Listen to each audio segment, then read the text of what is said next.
Bueno, ¿quieres patitos? Estamos a 25 de junio, pero en 1857.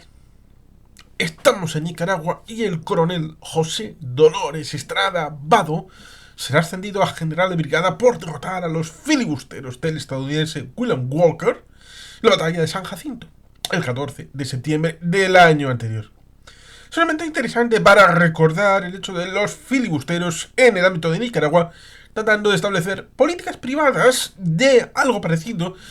aunque en ámbito individual, a las compañías de Indias, ya sean neerlandesas, británicas,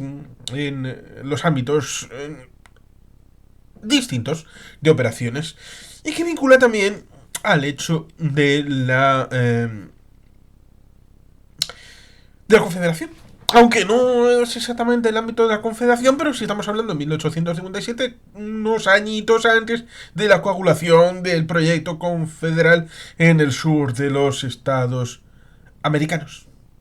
No he dicho Estados Unidos porque Estados Unidos es la denominación del ámbito federal del que se desgajen en 1861 los estados del sur. Evidentemente tenemos un conversatorio, o más de uno, con Emilio Blanedo respecto de la construcción del viejo sur y de la causa perdida. Es un evento bien interesante porque nos recuerda el hecho de que en 1850 ya había un acuerdo en la zona de Missouri, quiero recordar, que llegaba el hecho de lo que no podría ser considerado la línea Mason-Dixon respecto de la división de los estados en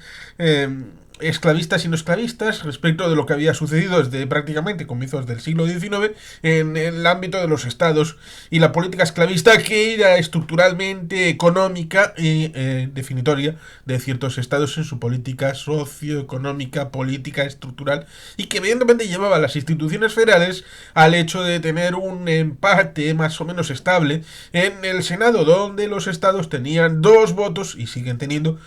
ahora en 50 estados, 2 senadores, 100 senadores en total. Pero evidentemente en ese momento tendría que haber un equilibrio entre estados del norte y estados del sur,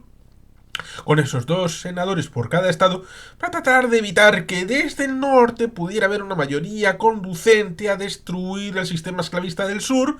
que evidentemente sería si fueran entrando estados esclavistas en menor número que estados no esclavistas. Y ahí estaba precisamente el hecho de que comentamos respecto de Bailando con Lobos como referente de un asunto entre norte, sur, este y oeste, en tanto en cuanto el siglo XIX en Estados Unidos, aquí sí podemos hablar de tal, es un conflicto este-oeste, en donde la costa este se amplía en dirección hacia California, con el ámbito de primero el Valle del Ohio, luego el tema de Luisiana, y luego la suma de los territorios que aún quedaron en México y que fueron eliminados del territorio mexicano, desde lo que es Texas primero, Arizona, Nuevo México, California, Nevada. Ahí esta parte del intríngulis, en donde vemos en Gettysburg, la película de 1993, que Pickett y otros oficiales sudistas tenían enfrente a antiguos compañeros de la guerra contra México. Y es un paréntesis. Un paréntesis donde el ejército que ha ido yendo hacia el oeste se rompe en norte y sur. Pero después vuelve a la tensión este-oeste. Una tensión bien interesante que refleja la tensión cuando se suma California como estado de la Unión y que en teoría podía ser esclavista, no esclavista, depende de dónde fijara el ámbito de la línea Mason-Dixon, y el hecho de que la incorporación de estados nuevos estaba vinculado a esto del equilibrio, de que un poco como luego sucederá con la República Federal y la República Democrática, que entrarán en los años 70, a principios de los años 70, en tanto en cuanto tenía que haber un equilibrio de entrada de un país capitalista y un país comunista, o tratar de establecer en el Consejo de Seguridad para superar el veto para los nuevos Estados miembros en el Consejo de Seguridad por parte de la Unión Soviética, por parte de Estados Unidos, hacerlo de manera más o menos acordada por paquetes de Estados miembros que se iban integrando en la ONU. Pues algo parecido teníamos dentro de los Estados Unidos en esos primeros 50 años del siglo XIX, para establecer este marco. Y, por lo tanto, había la necesidad intrínseca, lo decía Emilio Lánedo, respecto de la política esclavista para ir roturando de alguna manera, no es literal, sino ir incorporando tierras en donde habría esclavitud. Evidentemente es distinto el estado de Tennessee con el estado de Luisiana respecto de lo que uno veía en las plantaciones, sean de más extensión o de más intensidad en el cultivo del algodón y de otros productos, porque había esclavitud en el ámbito del algodón, que era matador para los esclavos, pero en la zona de Virginia, de Tennessee, había esclavos, pero en menor cuantía, menor extensión, menor intensidad, y por lo tanto, de según qué relato cojas, la esclavitud puede tener una aura más beatífica o más dura respecto de estos años, y por eso puede haber problemas respecto de las películas y series, dependiendo del punto de vista y el foco de intensidad en donde se establezca este producto audiovisual. Y en ese marco, los esclavistas tenían la idea de ir ampliando siempre hacia adelante, siempre hacia el sol. Cuantos más territorios esclavistas, mejor. Por ejemplo, hay el caso de Cuba.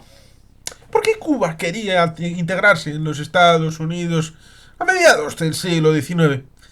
Pues porque había un colectivo de gente que veía la única posibilidad de establecimiento de la esclavitud dentro de ser un estado esclavista en los Estados Unidos de América. Entrar en este juego del acuerdo de Missouri, de la Lyndon Mason-Dixon, y preveyendo que en la zona hacia el norte iban a ir desapareciendo los territorios no incorporados e ir apareciendo estados,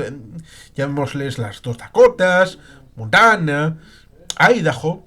que acabarían llegando, y en principio no tenían la perspectiva de ser unos estados esclavistas, sobre todo porque eran bastante despoblados en la zona del medio oeste y no necesitaban este recurso en donde sí las plantaciones en el viejo sur y el ámbito de Arkansas, Alabama, Luisiana,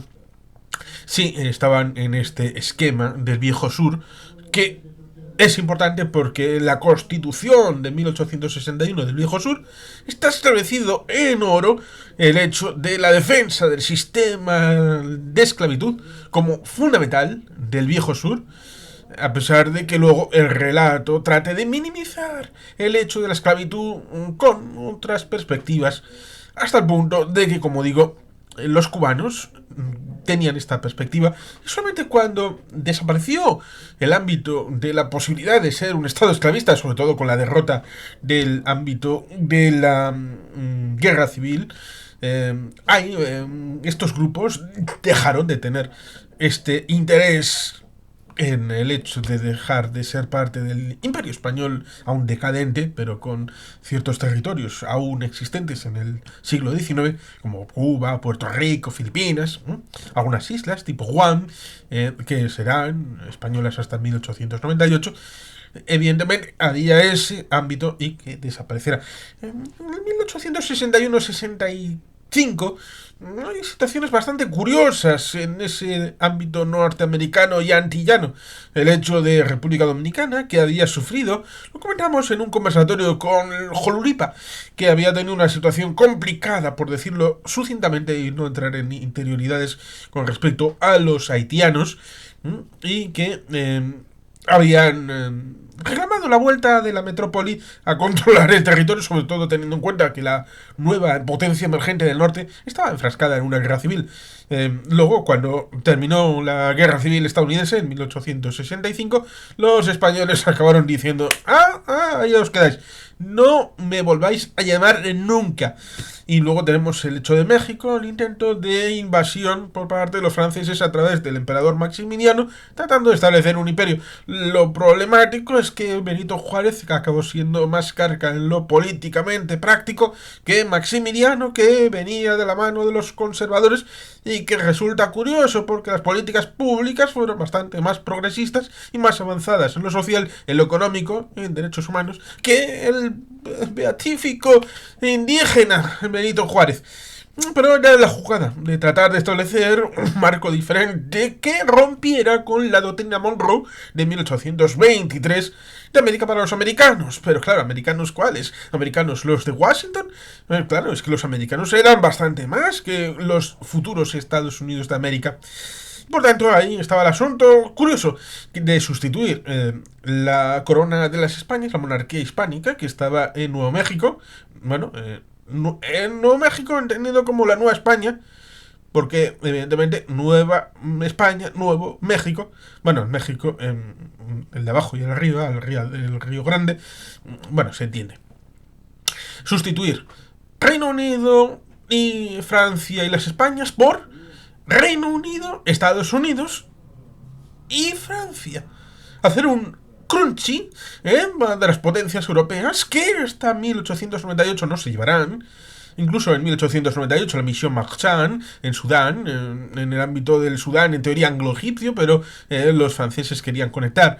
horizontalmente y los británicos querían conectar verticalmente el continente africano. Y luego tendremos la Entente Cordial, unos añitos después, que resolverán problemas de siglos en donde los franceses y los británicos han sido enemigos en la Guerra de los 100 años, enemigos en la Guerra de los 7 años, que fue prácticamente una guerra mundial que precederá la Guerra de Independencia estadounidense y que en el continente americano, la Guerra de los 7 años, la primera chispa la encenderá físicamente George Washington, el padre de la patria norteamericana. Todo esto, evidentemente, tiene que ver con el hecho de que las vicisitudes de los nuevos Estados Unidos tienen importancia en el ámbito norteamericano, hasta el punto de jugar en los espacios que no son propiamente suyos, hasta el hecho de tratar de integrar el norte en esa guerra de 1812-1814, en la invasión intencionada del ámbito del actual Canadá, que se creará precisamente en este año. 1857 será el año de la creación de la Confederación Canadiense, uniendo todos los territorios británicos al norte de los Estados Unidos de América. Por tanto, es un elemento importante, la edad y el año y el momento, el mes y el día. En este caso, el 25 de junio, lo que pasa es eso, que premian a alguien que ha conseguido evitar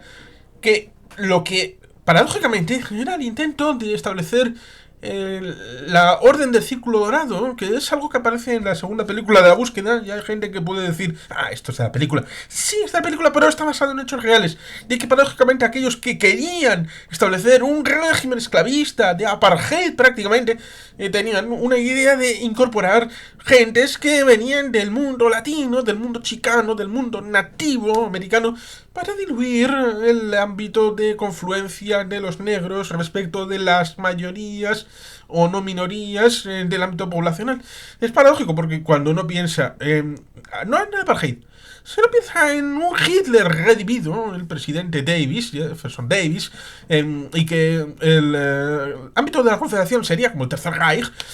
pues uno tiende a pensar, bueno, pues entonces estos querrían la eliminación de todo lo que no fuera blanco, por tener una dominación geométrica y demográfica de lo que es el espacio y el tiempo de la Confederación. Por eso puede chocar el hecho de que hubiera planes particulares o no particulares de incorporación de el conjunto de México, cosa que negaron al haberlo hecho después de la victoria de los cadetes en la batalla de Chapultepec, en la zona de México, Distrito Federal. Pero ojo, cuidado, que en la plaza del Zócalo hubo la bandera de los Estados Unidos ondeando, y por tanto, ellos, motu propio, decidieron retirarse, a pesar de que también había planes de incorporación del conjunto de México y no solamente la zona norte. Luego tenemos el ámbito de las maquilas, en la zona norte mexicana actual, y la integración económica al otro lado del Río Grande con lo que es California, Arizona, Nuevo México y Texas. Cosa que se da en el ámbito actual y que sería difícil de evitarlo en la actualidad. Pero sí había planes. Uno de esos planes era el ámbito de Nicaragua, lo cual resulta curioso porque los británicos en ese siglo XVIII anterior habían tenido, en la época de la independencia, habían tenido planes y habían intervenido en la zona de Guatemala, porque era la Capitanía General de Guatemala en la zona de Centroamérica, cosa que evidentemente a los reinos de la monarquía hispánica les molestó más o menos especialmente y que fue objeto de uno de los frentes, porque se suele evitar pensar en la guerra de independencia de los Estados Unidos como un eje global de más escenarios que únicamente la costa este de los Estados Unidos en el ámbito norteamericano. Se olvida de las incisiones en el ámbito caribeño, en el ámbito centroamericano, en el ámbito de Buenos Aires y en el ámbito de Gibraltar y de otros escenarios globales, teniendo importancia donde la monarquía hispánica, es decir, Carlos III, tuvo mayor impacto que la más famosa, que es Francia. El señor... ¿Cómo era? El mariscal... A mí se me ha olvidado. Se me ha olvidado, pero a ti también se te tendría que olvidar Lafayette, el marqués de Lafayette, tan famoso para la vinculación anglo-francesa, anglo-estadounidense-francesa. Pero hay otros como el señor... el vencedor de la batalla de Galveston, por ejemplo. Son personalidades de la monarquía hispánica que son importantes, desde un Gardoqui, que fue el primero que fue embajador en los Estados Unidos, y por tanto hay memoria para establecer. Hay un libro de Chávez, de un tal Chávez, Teniente Chávez, en el canal hablando de este asunto. Hoy recordamos ese ámbito de Nicaragua, que fue complicado de haberlo hecho de manera victoriosa. Hemos recordado en algún momento ucronías de la monarquía hispánica, y aquí habría sido difícil encontrar una vía por la que el señor William Walker hubiera sido un filibustero exitoso. Habría sido complicado, porque su misión era bastante endeble, limitada a lo que bajo su fortuna podía hacer, comprando aquí y allá, teniendo mercenarios, cubriendo las bajas, y controlando exiguamente algún que otro territorio, y siendo bastante incapaz de establecer un tipo de gobierno que pudiera ser objeto de ayuda exterior, de el Eagle has landed, el águila aterrizado, y parasitar un territorio, controlarlo, sobre todo teniendo en cuenta de que todos eran extranjeros. Osa, evidentemente nos recuerda el hecho de las independencias americanas a comienzos del siglo XIX, que evidentemente tenían un componente exógeno bastante importante, porque muchas de las batallas, los líderes en buena medida no eran nativos americanos, entendiendo por nativos americanos miembros de la comunidad de las Hispanias. No eran sino gente con ancestros anglosajones, germánicos. No hay más que bajar en detalle en las banderas correspondientes a los próceres de las independencias americanas de la monarquía hispánica. Por tanto, es cierto que se puede hacer incisión en el hecho de que William Walker y sus filibusteros fueran exógenos al territorio de Nicaragua. Bueno, entonces, ¿era Nicaragua? ¿No era Nicaragua? El hecho de la unidad centroamericana es algo que pudo haberse desviado hacia el mal a través de influencias negativas como William Walker, o ya ser algo inviable debido a las discreciones respecto de la independencia, respecto de la metrópoli en forma de países separados, y luego haber generado dinámicas separadas, cosa que evidentemente es más fácil hablar de la culpa de William Walker que de la culpa endógena de los líderes, de los próceres de la independencia en determinados ámbitos de los países hoy conformando Centroamérica. Por tanto, la memoria es bastante curiosa a la hora de recordar el hecho de esta derrota de los filibusteros de William Walker antes del inicio de la guerra de secesión. Es decir, que ya antes tenían el hecho de la derrota de sus filibusteros y del intento de controlar el territorio, cosa que luego sí habrá un caso de éxito. El caso de éxito de desgajar el territorio de Panamá de la selva que conecta el Istmo con Colombia. Desgajaron en 1903 para tener la perspectiva de poder construir en los siguientes 10 años, hasta agosto del 1914, ¡qué oportuno!, Justo en el comienzo de la Primera Guerra Mundial se abre el canal de Panamá. Pues ahí sí fue un caso exitoso de incentivar los deseos separatistas de Panamá, teniendo en cuenta de que había dificultades de continuidad de la intensidad del tráfico entre el territorio panameño respecto del territorio madre colombiano, y por tanto había disponibilidad de exacerbar esos sentimientos de abandono, sobre todo porque incluso hoy es imposible hacer la continuidad de la carretera panamericana por este exiguo punto y la selva que hoy en día sigue siendo prácticamente impenetrable, incluso para los flujos migratorios, que son bastante inevitables incluso en el mundo actual. Por lo que evidentemente ese caso del desgajamiento de Perú, casi os la meto, sí, Perú fue uno de los últimos casos que fue independiente, y el Alto Perú todavía más. Lo quisieron y les obligaron a ser independientes. ¿Tiene algo que ver con el caso de los filibusteros? ¿Podemos equipararlo? Cuando Perú y el Alto Perú, actualmente Bolivia, no querían desgajarse de la monarquía hispánica, deberían de haberles dejado, deberían de haberles permitido seguir siendo monarquía hispánica. Cuando los filibusteros de William Walker entraron en Nicaragua, de apoyos propios del país, cuando se les expulsó, cuando se les derrotó, ¿estaban respondiendo a los derechos propios de Nicaragua? ¿O estaban única y exclusivamente defendiendo los intereses de una élite que había asegurado su futuro de una manera distinta de los que habían tenido las ideas en el grupo de William Walker ligado a la Confederación Futura de los Estados Confederados de América y su modelo de esclavitud? Porque recordemos que en principio la monarquía hispánica estaba ligada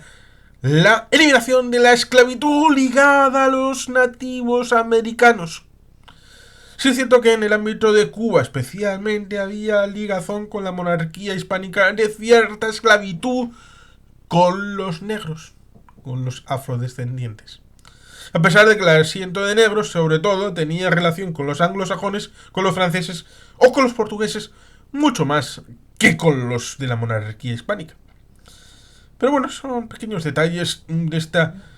posición de ir al momento exacto de esa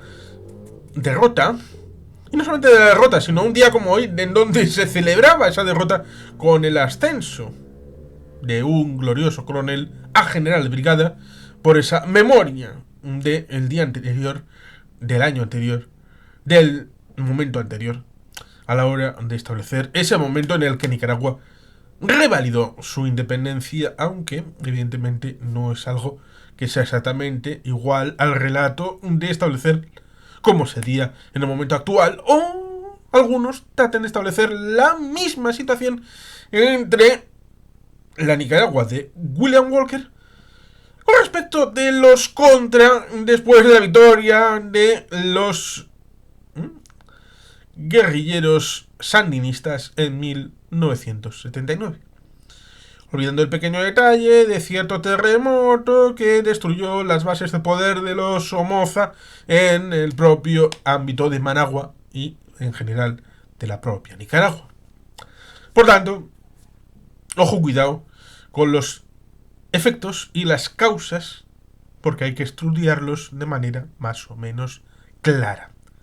y querer ir a la profundidad de los asuntos buscando hasta el más mínimo detalle posible. Y sin más, queridos patitos, es que ricasco, agur berobat, Betty Helpian.